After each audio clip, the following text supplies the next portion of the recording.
I'm going to jump in. It's like Secret Santa. Yeah.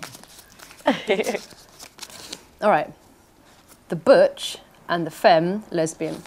Are they trends, fashion statements, or innate identities?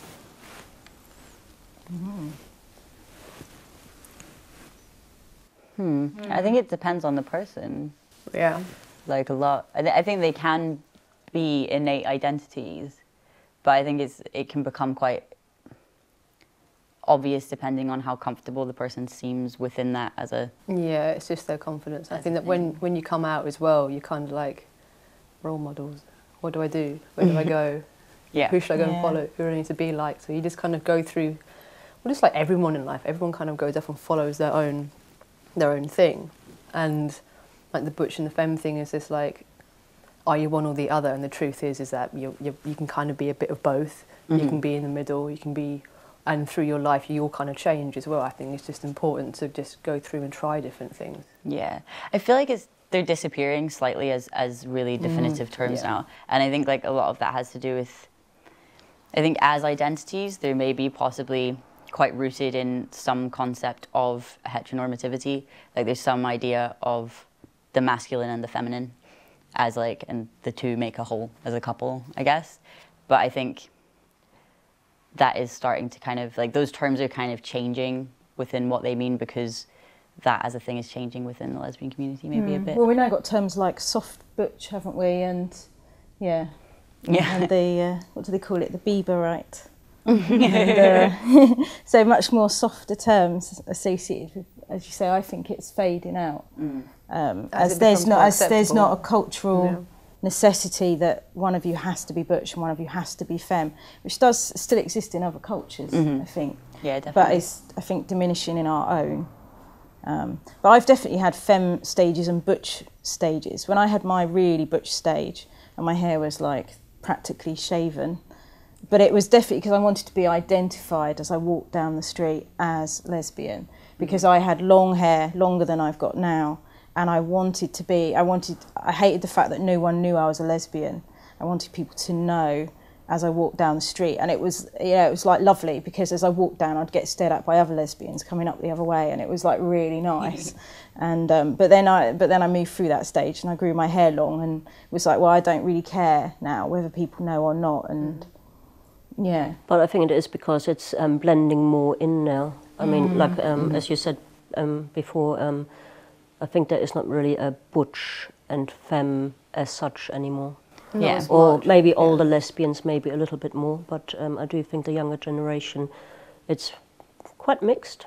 It is quite mixed now. I think when you first come out, you can't need a bit of a uniform, because we just want to get laid, don't you? And you need to go and experiment and find yourself. And that's just the easiest way to do it. It's like. But I think even that uniform as a thing now, like if you look at the like younger, like really young lesbians, like there is just that thing of looking either like, for a while it was like Shane from the L Word, and now it's become like Justin Bieber. Like the uniform has changed, and it is no longer. But the uniform tends to be more about brands. Now. Yeah. You know, you can identify yourself as a lesbian by what you wear in terms of the brands, you know, whether it be Superdry or Bench, and that rather than it be about whether you look particularly butch or femme, it's more about, about the brands that you wear that identify you.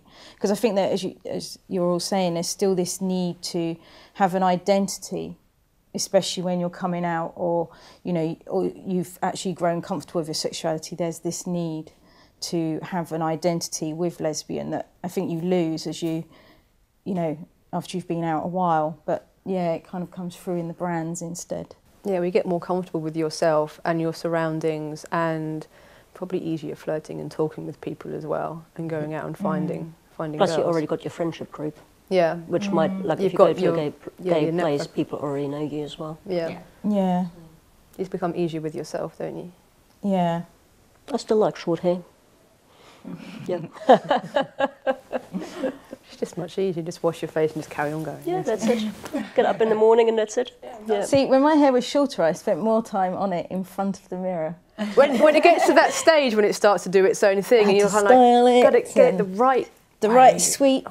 Yeah. Yeah. Yeah, I think all those girls trying to get the right Bieber sweep as Yeah. well. Yeah, that's hard work, that. It is, especially if you're wearing, like, I used to be on a scooter when I had short hair, so you take the helmet off and it was like, another half hour in the toilets in university. Yeah. Get it right, spike. Yeah. It's undercut now, isn't it? That's Yep. that's the new kind of hard butch, it's the undercut. Yeah. But I think there's also a bit more of mixing up the two, like you were talking about, like soft butch, but then there's also like hard femme. Yeah. Like, I know quite a lot of people who are quite hard femme, like wear dresses but big dark boots and like shaved hair.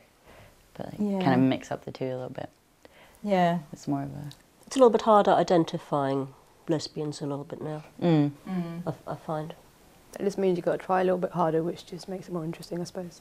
Yeah, I don't know if that's so much a bad thing, because like I think it's all part of that whole like society becoming more accepting of like LGBT people in general. Yeah, is that like you don't know who's a lesbian, you don't know who's a gay guy, and it's fine. yeah, and that's Yeah. fine. Like But there's still, I find, within, if we move away from the identity and how you look, but there's still, I think, a strong butch femme thing in relation to you as a personality. I mean, I remember one summer and we all went down the beach and I didn't know how to light I'd been given the task of lighting the barbecue and I didn't know how to light the barbecue. And everyone was like, what? But you're a lesbian, Susan. You're a lesbian. You should be able to light a barbecue. And cut wood.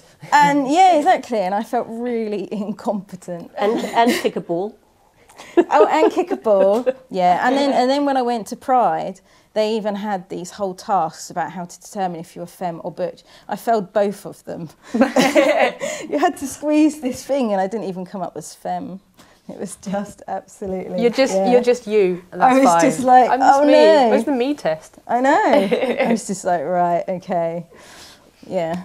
do you think though, like, 'cause I've spent quite a lot of time in like rural communities as well, and there tends to be a stronger move towards there having to still be that like butch and femme thing within a couple a little bit.